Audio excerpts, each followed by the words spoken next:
Noodles खाने का मन कर रहा है तो एक नया तरीका बताती हूँ हेल्दी नूडल्स खाने का।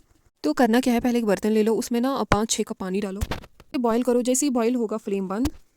और मैं यहाँ पे ले रही हूँ प्लेन नूडल्स। इसे डाल दो गरम गरम पानी में और इसे 5 मिनट्स रख दो। अब हमने कढ़ाई लिया, इसमें हम डालेंगे ऑयल। और अब हम इसमें डालेंगे हरी मिर्च, टमाटर, गाजर और प्याज। आपके जो फेवरेट वेज है वो आप यहाँ पे ऐड कर सकते हैं। तो यहाँ पे हमें क्या करना है, यहाँ पे हमें मसाला ऐड करना है। इतने में हमारे नूडल्स भी रेडी हो गए, बस 5 मिनट्स लग गए हैं। और इसका जो गर्म पानी है उसे निकालो और इसे ठंडे पानी से वॉश करो। अब क्या कम करो, नूडल्स को वेज में डाल दो और इनको अच्छे से मिक्स करो और बस ये रेडी। और पता है इसमें ना 98% आटे की नूडल्स होती है, जो ना बहुत हेल्दी ऑप्शन है। ट्राई करना और मुझे बताना कैसी लगी। मिलते हैं नेक्स्ट वीडियो में। अल्लाह हाफिज़।